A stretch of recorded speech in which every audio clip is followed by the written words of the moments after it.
Lawerodi me achuli olego minister pikop me komal malobo Uganda me yongini matuti kumrukta President Yoweri Museveni Miriam lega baloli komal malobo Uganda kidon kwene kamalok mano ye weklotela meken gangun yang matut kachil kelotela tekwaro abiyaro botin report man kijemo ken mapol madom mauti metin ne yup melo gange mochwin ento eni ayimatepiri wiye madiro.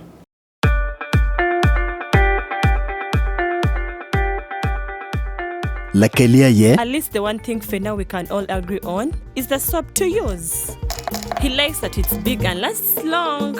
Anti-economy. I like that it keeps my skin smooth. Ate alina echovu. And the children like that. It smells amazing. Everyone is happy. Movit soap comes in 4 fantastic flavors. Movit family soap is truly soap for the whole family. Movit. All day confidence.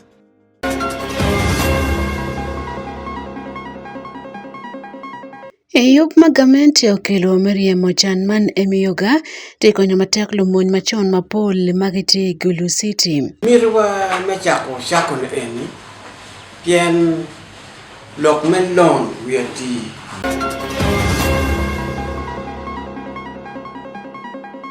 Lawerodi me achuli wrote David unena chana Mario tika miato nongonge keyboard office maneno lokom komal melobo Uganda kidong dulmon UPDF ikomtie prolega balalo ikomalo melobo Uganda malupe rokta pa President Yoweri Museveni. Madano no pero chamba dano pipalo kiporo manadiyan kichara ye.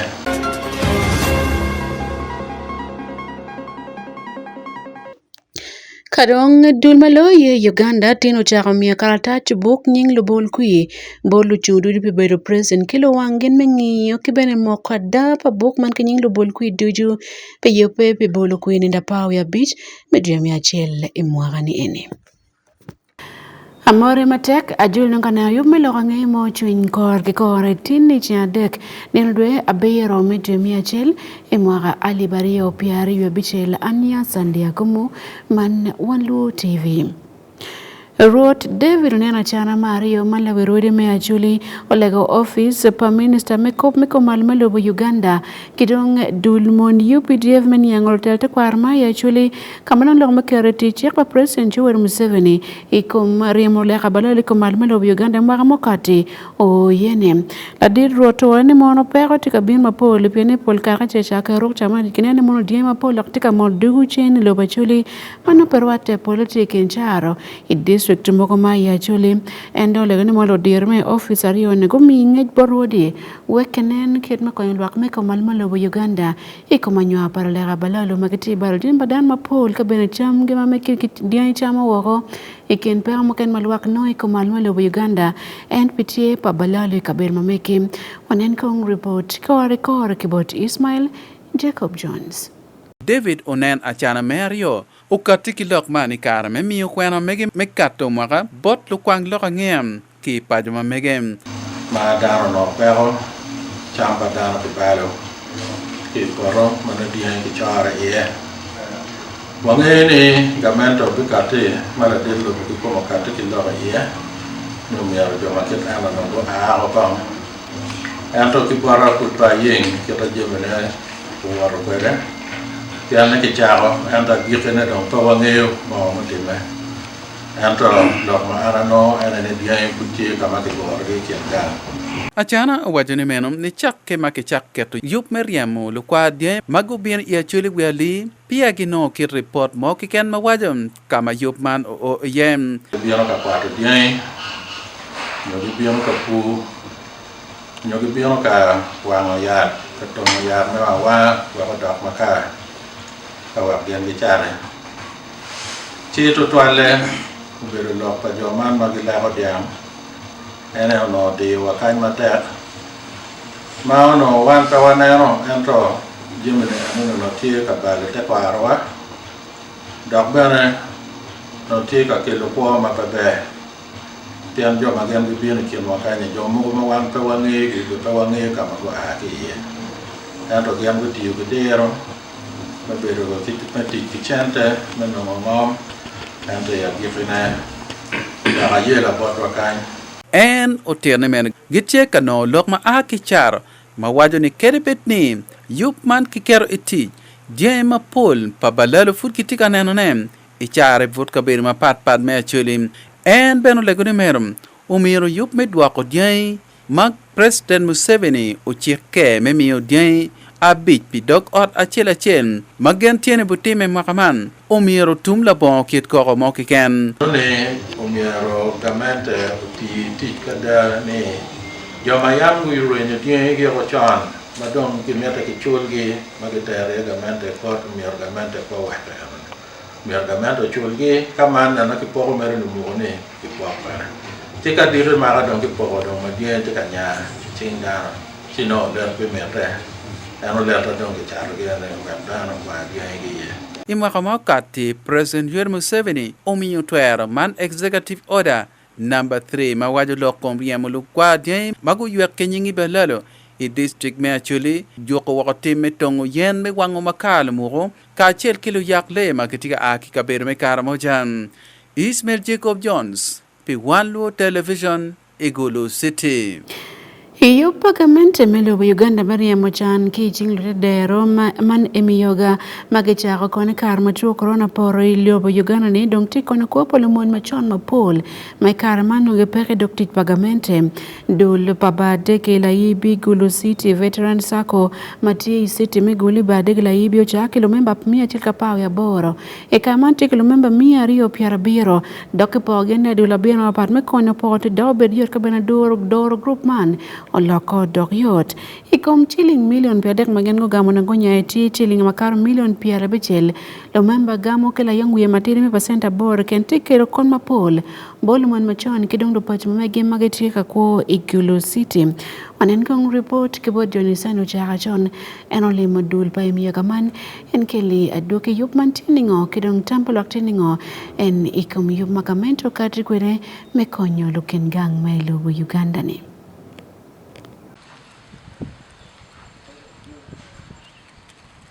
Yung mapat magamente tika kilune bolu te der tika rocho kid me kuoma meggi ikid me tiyu lim nyayo lim neno ni kergu don iyu merie mochan manu wego dul palu moñ magu wego doktij ma meggi gitika nungo mogoba ikom sako magu chago ite eme yoga Igulu City kany Quinto Aselam won kompa veteran eme yoga sako uterni idulgi liman tika konyo lumemba iyu merie mochan dok ilu ker palu moñ magu wego tich gudugo gang mirwa mechako shako ne eni pien lok men lon wieti initiaro ka gam lon ini chulu lon luore chene mabene kadong chulo chero ngai nyer ki bin ki yagyo yak gin mo eken ki chato irong chato wel madiet ki kwani megini ento mi dong ino maditiri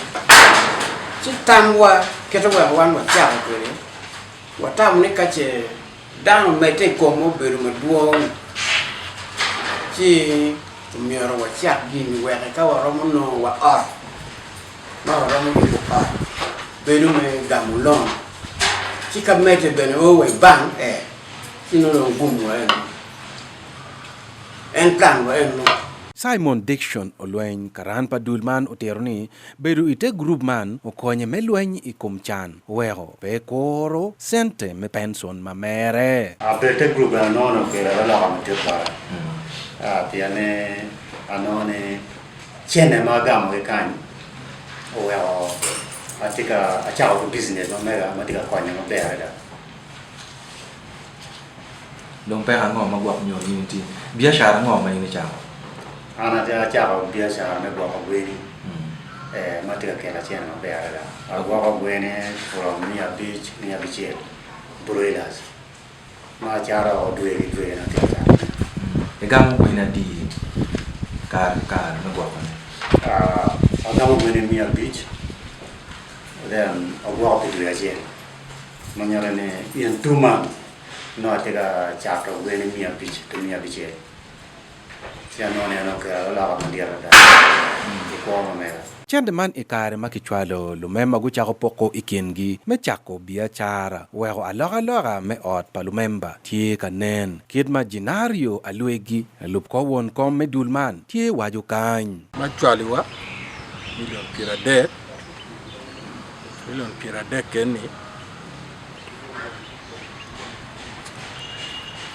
poki kinwa poko chene eno chako nyoma tekadada nakatin ma biloko eni one of veterans bawa benefiting chene eno ni kumeda loka tie manonok kadi otwa cause kumbedi ni no bet chene eno be one machalo veteran pod wati ki pek manok chene mi PDM apoka tie ye manok wak veteran ki tie kim yoga ker wati atiyo matek ni wan madong wati ki chene ini ni wati ano nen wet wati matek government na ni wati support matek ma government of civil iwa Pulumemba ete dulman giti ka ilokergi ifu gwako gweni peto pego chato welo ikina mokene mawero chente magideno duoko ne ti yot dok tie kanya ikin duli pi Wan Luo TV Jonisani uchaka chon igulu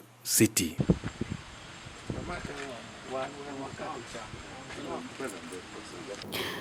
Lotela megulu city kidong district magichika kar mane lokom talewe biego chako dong nene gibet kinena chel ilakom jengo ker melimo piny elobo Uganda man ya choli gulo kidong kumal molobo Uganda wako nyalim iteke chalim pagamente mete dero neno paro tela man tini mono yome karamo kelko limpi mapol tini woki nene kicharo pe dimbe mati kumal molobo Uganda wako limpi mapol go beriti yeni viki atim matila lobko wonkom Elsia Beach Guru district mabenti council beach machung pilwak maya wake pai bona wan mono jima pol ti maram ke limping ko man malo Uganda o merka ya nget matutu wek limping ko bien go chak bene no kelo chente pigien mageti ko man malo Uganda man kament part mati district mapol maya chuli onen ko ngeti ko mlok man kibola chot mamewa man David Magere Neno palotela magi kono tie menani chiente nyolim ma aki limo ping nyo tourism.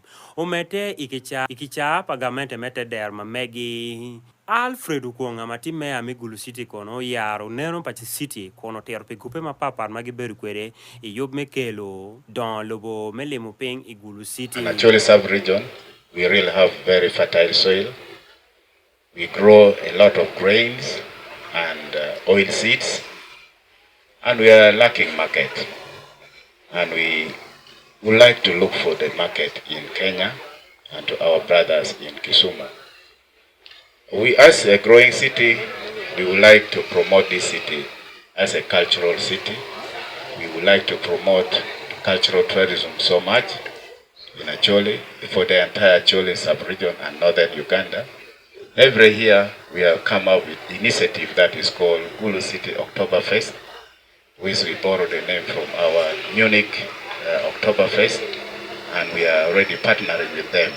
Vicky Atin, tie la lokpa won komme Gulu district dok ti councilor pa mon ma chung pi wak me a white pi pai bona sa county kono tero pineno gi menane oloto ino chuk me chat ilo ma wako kon gi ken kupe where our district headquarters is located in a watch. We have a population of about 135 people in Gulu, and economically, our main activity is agriculture. As the city mayor had said, we will also have interest in joining the team to visit Kisumu to benchmark.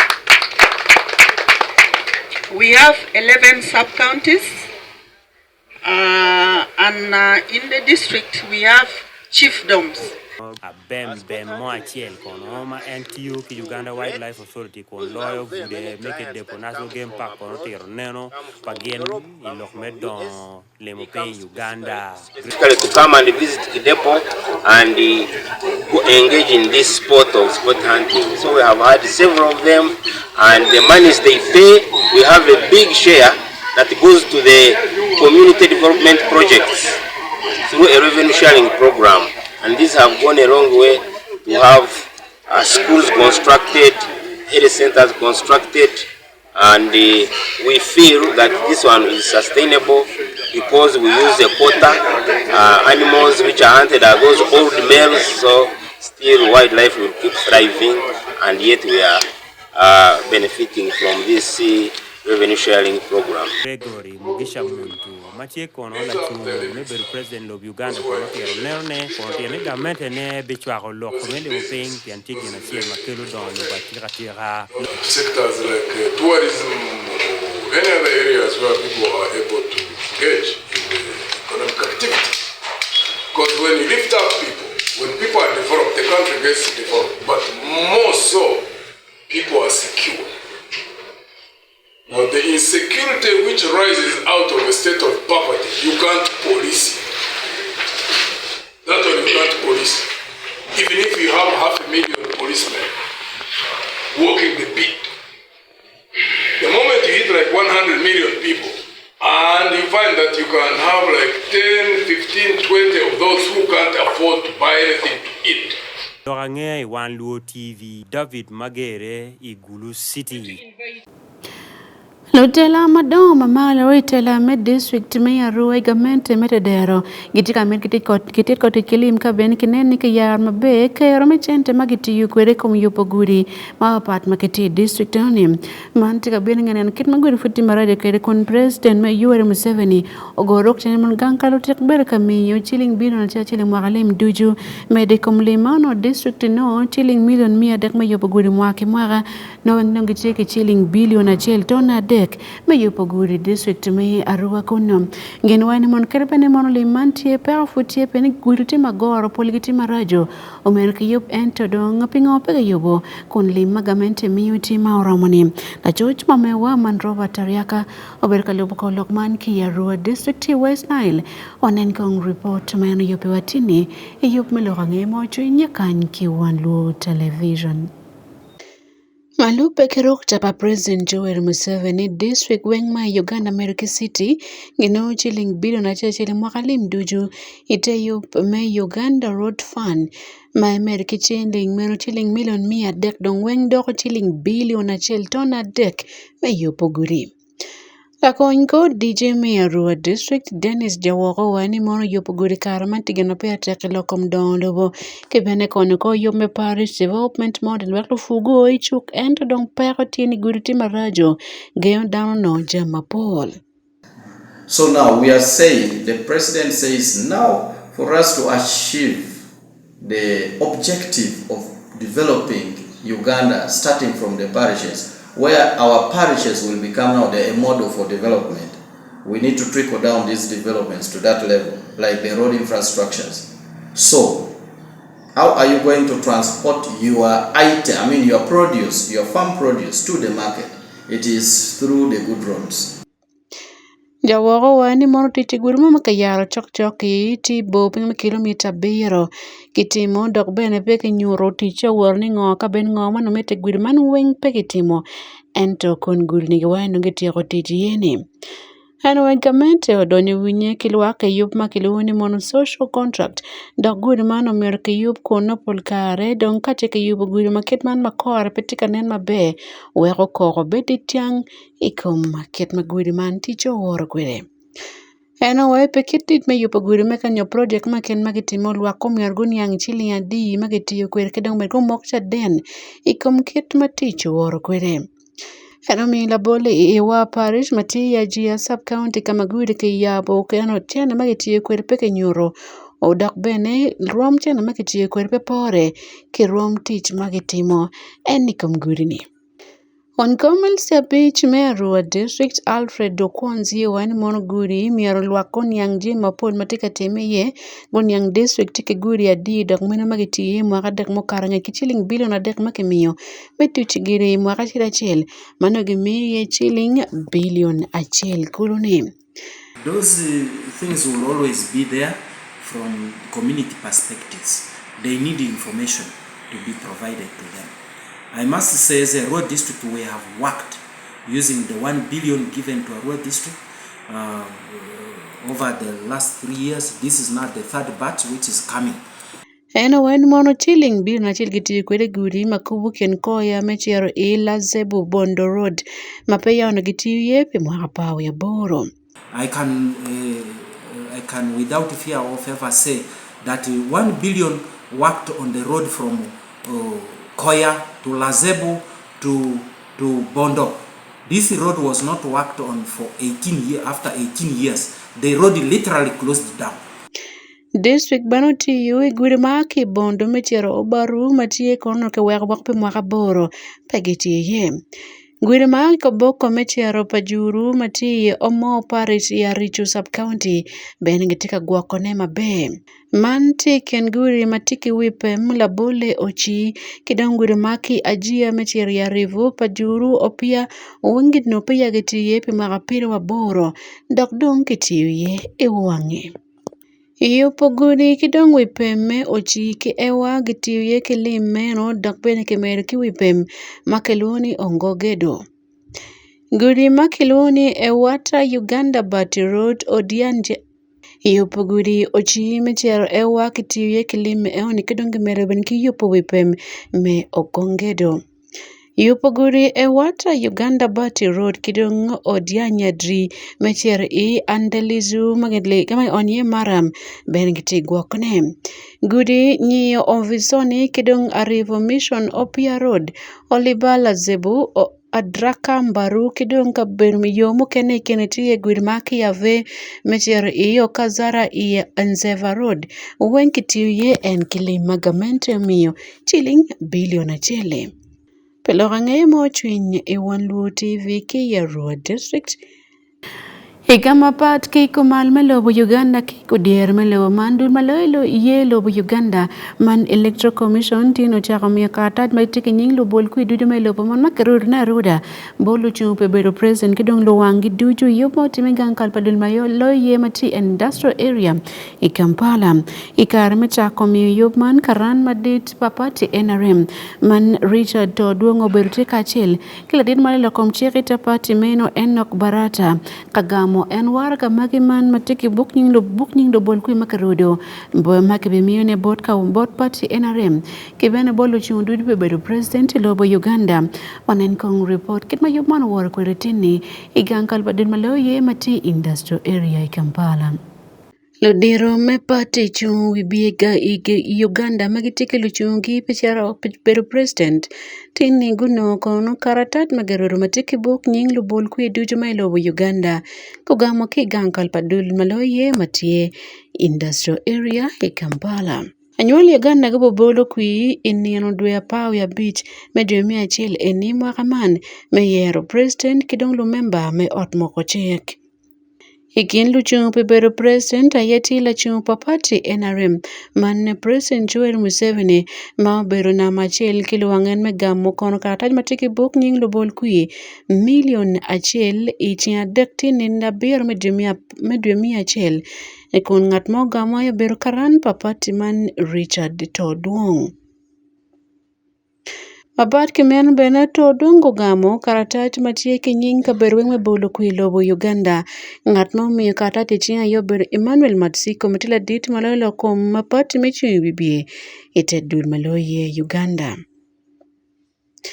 Ingete rochong dakika 4 kang'iyo kimoko lokom karatach magdito Toduongo war kachil kladit manan lokom penche kite pati man Enoch Barata lachen uloko kilocho lokang'eya. Eno ki mo dane mo no katat me community ki nying lu bol ku duju me lobo man dog bene nying ki chal gi weng tie yani karatat mati bor kini kun no bene ka ber me bol ku gi weng tie ma bo we ko konu gen me moko men yang bene da lu bol ku makiti lobo Uganda me ka wang pat ma me gi igi yom ni gino karatat man conveying or forwarding a copy of the National Voters Register to all presidential candidates in the race. And as you know, there are 8 presidential candidates in this 2025-26 general election. And as required by the law, the Commission is today handing over these National Voters Registers, but there are several components of it, as you will see here. Before you is Mr. Emmanuel Masco. Emmanuel Masco heads the political parties. Lachen lupati mukene wa National Unity Platform nyo NUP machek menwa belki kaya mega makaratatman kibot dun malo ye Uganda en ki gankal achele. Meka wang pati man lami tamadit man Alex Nwanyanga ayote lewigin kagamo karatatman kibot dun malo ye magotimo bene idicheng matini. Mapat kiluting ariyo madongo gam karatati jobi til makan men ko gam karatat men meno bed bodkin malupe kilok mo akebo dun maloye pian kibolo nying dana boro maiteka tale mechung pebero present ilobo Uganda pe Wan Luo television iloka nge mauchwin ania Sunday Akumu. Ikama pat ki lobo Uganda Minister Pekop mawoge lobo Israel utero limo Somaliland kaberu magengo mogoni adati lo machung perekene idwe mokati dakdong kutio aoi kaberu man lo mati itung Africa man ikum Somaliland lo mau chako dong chung ka wen gen gichung pikiken gini shake magale bachel mia bungwen ki pier woni achel kadongo yan gitio awa dong matal kom lobo Somalia gendong chung pikiken gim idwe mokati lobo Israel wen gitike chung dakben geno matek ni Somaliland dong tilo machung pirekene onen kung report kom limpa Minister Pekop mawoge Israel man Gideon sa i Somaliland. Lobo Israel dwe mokati doglo machel mi lobo kulu meye dakbene miyu chwak ikum lo mau chung pirekene man Somaliland itene me achil ngegeno ngolot ken ki kom lobo Somalia imwagale bachel miya bongwen ki piera bongwen ne uyachel. Somaliland no be pachungi chok Gulf of Eden dog ben gitike chena mame gipige ken gi passport ki dul mun and ke yil ritual me nongo chwak ke bot wilobo dog bene pole ki luoro nongo kono kero matek nyo bene nen gi poe kom Somalia wek do loko dok rwen ki bene ni mon ki oro chwak ke bene mon muken ki kumalum ki Africa wek po loke dok pot gen pero. Minister Pekop mawogo ilo Israel Gideon Saa kijemo kene mago wor kwede kulimo gin Somaliland kaben gichol gi matek ibade kono dirgament medome Somaliland yo jolo gin ne mano birgin mapire tek dok nyoro chwak maditi kom Somaliland. The relations that we build are based on trust and mutual respect. Eventually, on December 26, Israel and Somaliland signed an historic agreement on mutual recognition and the establishment of full diplomatic relations.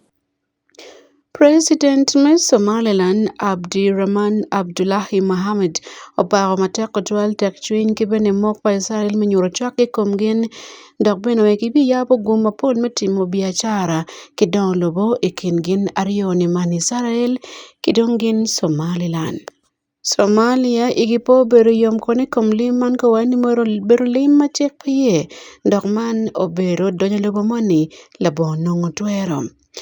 Ilog magen go chwalo woko gankal mikop mawoke Somalia go wani mon gindi ki tuero metim gen moiken ne doben me gwoko beragoni ke bene gwoko tie paloma meki ki wachogi ki kom ngat moiken madonyo kon a ki woko. Ega choke makiberie piny ka choke padul me African Union Peace and Security Council ijario geno chaya matek kojwala lok pa Israel me chwak ko giben we geno gi yie dok ing'eyo ni Somaliland tilo machung piera kenen ko weni man twero kedo loyo kweda madito twal. Dul me Arab League wani mono liman ne piere no mier pobet kitendok bene ilo dire mai Somaliland go wani mono pegi gen po mier go ng'eni gichung pegi kengi dok man obero toro twero kachel giripe mailubo Somalia. Duli ko wani mono tim pa Israel ni twero balo matek ripe kidong kuch matie eni kabedo maluba rio ni ti yet chwale ikin Somalia, Red Sea kidong Gulf of Aden kachel kitung Afrika. Ing'elok pa Israel ni dul magilwenyo dok ben gitilo lweny medin Islaman al-Shabab magulwenyo mateke kongamenti milobo Somalia pimwaka mapola tap yare kiwie go wani mono tema meken medonyo i Somaliland miloko dok ba lwenyo ben kafunyi pa Israel obulaka do peko madito twal ikin gen kingat meken mote medonyo i Somaliland. Lodier tika wani mono bino pa Israel Somaliland ti yo achel miyo pod gen ker me o i Red Sea weo ke bedi ker me bolaren ki bedi lwenyi koma jui me Houthi magitie i Yemen. Wan Luo Television Ania Sande Akumu.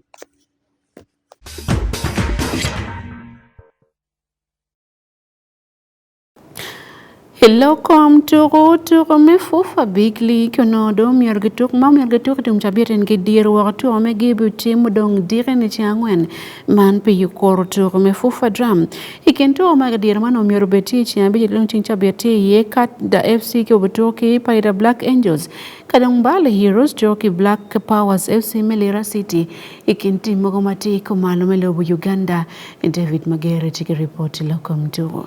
Tuko dilo me fufa big league man where dilo me na Mario Madit loyo ilobo Uganda kono pa clubs. Mao no mere gituk kitum chabien man kono gitiro diere woro icheng angwen dirini ikintuk mapapar maboteme lobo Uganda. Man kono ti kamio kare me tuko me fufa drum matika time itum chabien man kama team som papat ma ikin giti lao ankole kiti mukeno giti katuru. No kono ikintuk mukene matie ifufa big league kono ituru magidiro do boteme Chiangwen meni ndwa boro dirni kono Kadda Football Club me Kampala City be margi paida Black Angels mani kinturu patima aiko malme Uganda kadong Bale Heroes notika jolo Black Sport Football Club me Lira City ikinturu mukene kono mabene tie ifufa Big League mapad gituru patims ma aiko malme Uganda mani Chiangwen dirni kono turu tie ikin Bright Stars kama gen gibo jolo Wakiso Giants kabu Nyaraguru United Football Club umaki intuga zaze Football Club kaki Gezi Homeboys notika jolo Kataka Football Club kaki Inda Boys nokitika marki Karo Karunji meni ekin turumatie ichiangwen meni nda bor dirni turuman kontika bino kon we mecha mefupa Big League tika chunkuman inyim turumer mecha biet ma pawia bichi ekin turumaliet mukene matie aye turu ekin Black Sport kama gen kitika Cherry Pajupa Mbale Heroes man turumaputime ki Mbale City kon lokma akibot abelo gwang matila lokpa Black Sport Football Club Otiane men gitia terma da dok wigiti malum yer gen gi meta giloy we kitia katwer bene gilo season man ko no gitia na machine dok beru terra pia nen gi duchu tie me don Uganda Premier League man ekit me mecha chunke de nyim tour mecha biet ma pa we biji fufa Big League kono tour mecha biet mari mwar manyen kamina machel ti Black Sport Football Club ngi tour pa we ngwen gen golo tour aboro gen go drawing tour ngwen go losing a tourario gitigi points a piari wa boro ina bario tin tu gazaze Football Club ben go tour pa we ngwen gulo abichiel kudroing abichiel go gitiana rio gitigi points piru ngwen ina madek tichi Gezi Homeboys meka bale municipal go tour pa we ngwen gen golo tour beach kudroing tiana biero kolo gigo gige rio keken gitigi points piari wario ina ba ngwen tika Taka Football Club ngi tour pa we ngwen ben gulo tour biero kudroing gichel keken gigo gitiana bichiel kolo gitigi points piari wario benen ka namba beach ti Bunyaraguru United Football Club ngi tour apa we dek gen gulo tour bichiel kudroing adek gigo ariyo gi wang'wen itigi points piero achiel. Ina bichiel ti Iganga United Football Club gutugo tuga pawi abich kolo. Gin golo tuga bichiel gudrueng ariyo keken gi gogi tiana biero kolo gitigi points piero ariyo nono. Inamba biero ti Bright Stars Solitico. Ngetugo tuga pawi ang'wen. Gin golo ang'wen keken. Gin gudrueng tiana biero kolo gi gogi tiana dek gitigi points apawi abung'wen. Kaya namba bo ti Navy Central men Navy Town Council Navy District West Nile kono. Gutugo tuga pawi abich gulo abich keken. Gin gudrueng tiana bich kolo gi gogi bene tiana bich. Ento well point you makchi gitia pawi aboro. Inamba ngwen ti Young Elephants Academy ma Akiolwio Town Council in Wai District. Ngetugo tuga pawi adek gulo abich. Gin gudrueng tiana dek keken gi gogi tiana bich itigi points apawi aboro bene. Inamba party Paida Black Angels. Man mi Paida Town Council Zombo District. Ngetugo tuga pawi adek gin golo tuga bich. Gin gudrueng tuga ngwen gi gogi tiana ngwen bene kitigi points apawi abiro. Inamba pawi achiel ti Wakiso Giants. Me Wakiso District. Ngetugo tuga pawi ang'wen golo ang'wen gudrueng ang'wen gi gogi tiana bichiel kolo itigi points apawi abichiel. Kena pawi ariyo ti Katda Football Club me Boye Gerere i Kampala City ngetugo tugo apawi adek golo adek keken gudrueng tiana biero kolo gi chany gi tiana dek itigi points apawi abichiel bene. Kadong juma ti kamaraj lo man namba pawi adek me oya pawi abichiel relegation zone. Na pawi adek ti Chiyinda Boys me Kampala City bene ngetugo tugo apawi ang'wen golo ang'wen keken ken gudrueng tiana dek gi gogi tiana biero kolo itigi points apawi abich. Inamba pawi ang'wen ti Karo Karunji ngetugo tugo apawi ang'wen bene yen golo tugo dek keken gudrueng tiana bich gi chany gi tiana bichiel kolo itigi points apawi ang'wen. Inamba giki me ariyo ti Ondu Paraka Football Club magichung namba pawi ang'wen wi mecha me Fufa Big League. Gen gi Aki i Arua City ngetugo tugo apawi adek gen golo ang'wen keken gudrueng tiana ariyo gi chany gi tiana biero kolo itigi points apawi ang'wen bene. Kae namu ganyo namba giki i Fufa Big League tie Mbale Heroes me Mbale City ngetugo tugo apawi adek golo adek keken gudrueng gi chiel di Touch gi chany gi tiana bung'wen kolo yen wel makchi gitia pa keken. Lokange kumture Wan Luo TV, David Magere.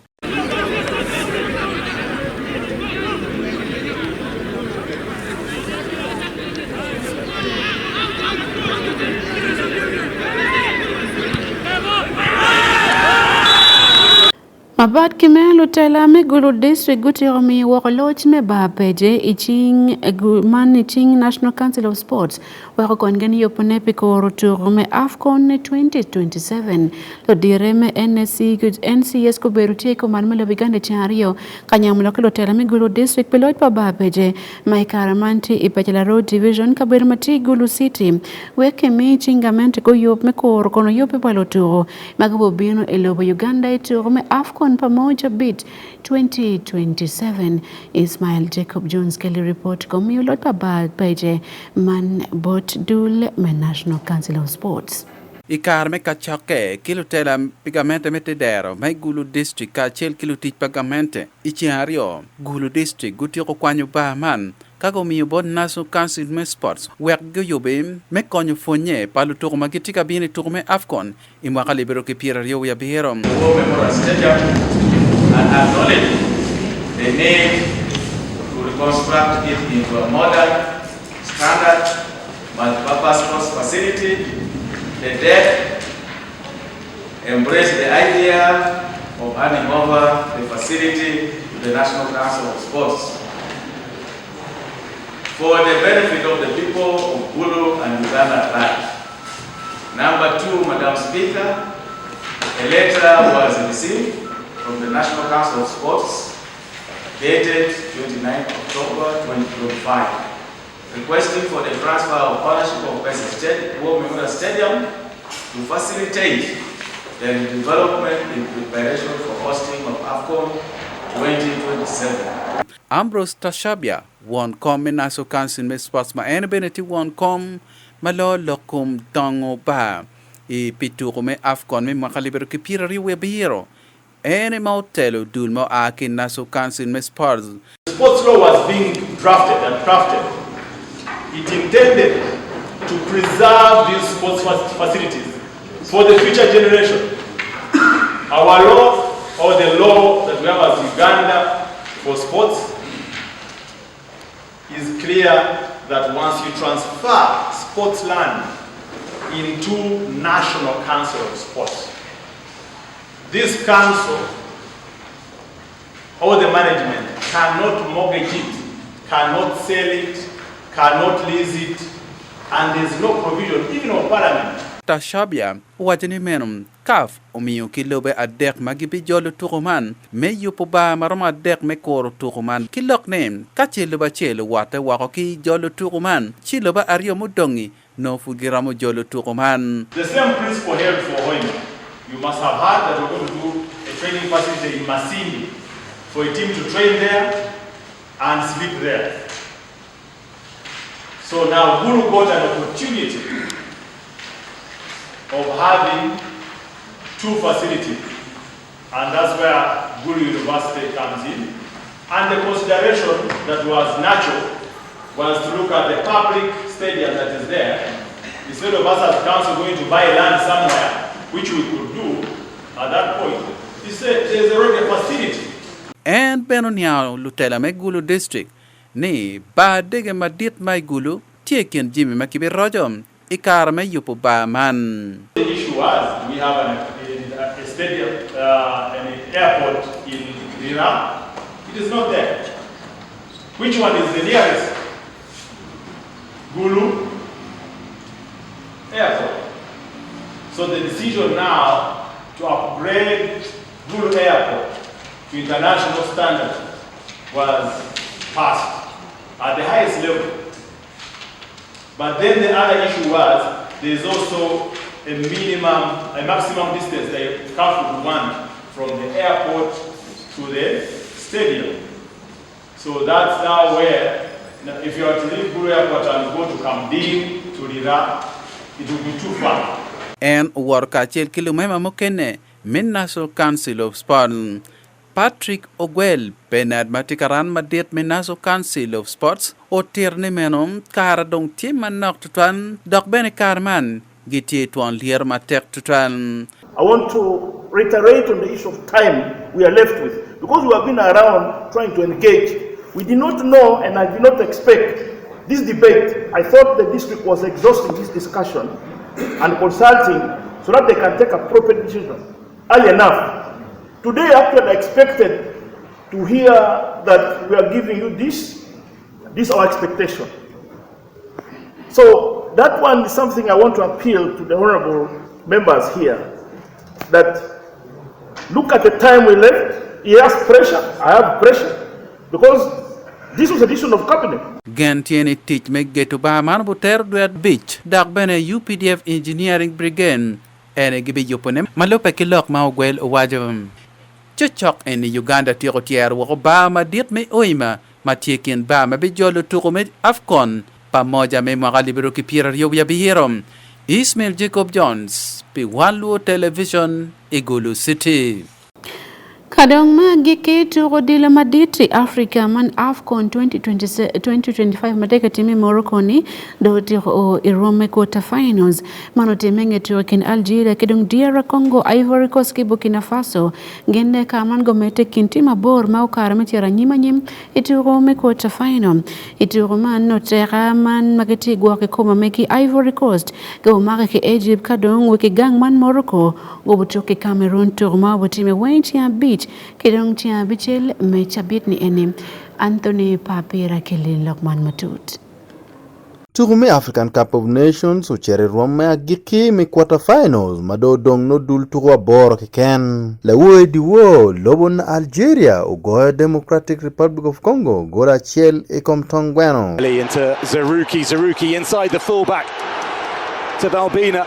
Algeria on the charge, here they are! Oh, that is sensational from Aldil Balbina! Ka Ivory Coast, ongano team me Burkina Faso, gola dek ikom tongweno. Eneno do dong dul tukario, wek do be team sa boro, machiar katuko 11 me quarter final. Enoni, itukuman me quarter final, dul tukuma ake North Africa, tiegen marama dek kadong dul tukuma ake West Africa.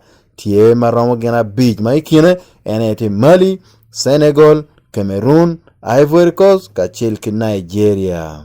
Inoni dul turma ake North Africa, enaye lobo Morocco, Algeria, kachel ki Egypt. Enaye dong dul tura bor, madong gen gudong, me turu man me quarter final e African Cup of Nations. icha bich kono inone dul turuma chel mi quarter final tika chaka ko chawa chel mi kotieno mano lobo Mali tieo ka makeo ki matek total ki lobo Senegal kadong chawa ngwen mi diwo wegi gang chalo Morocco no tie ka make ki lobo Cameroon meneno nga machiaro i semi-final me turuman kadong icha bichel ene dak no turu duguchen ma lobo Algeria no tika make ki lobo Nigeria chawa chel me kotieno kadong chawa angwen me kotieno diwo no turu tie ikin lobo Egypt ka chel ki Ivory Coast matio kabino mene chambi chel ki kome turuman mi quarter final kado tum chidongi nena nga mano karo mi chero i semi final mi make mi neno nga maromo bedo utega mi turuman mi African Cup of Nation matetime ilobo Morocco. Anthony Papera pe Wan Luo TV. Afoiro tuane no report lo kongtoke makain weng mokarabotin ni tini yub melo gange mo chuni okelwa ya geke pa yub pichia dek matin ania sande akamu metkene na yub makain matika bino botin kanki Wan Luo television wipa welting by lupo social media wati Facebook, X, man Twitter machon YouTube, kidong TikTok weng kinying ni Wan Luo TV ania sande akamu.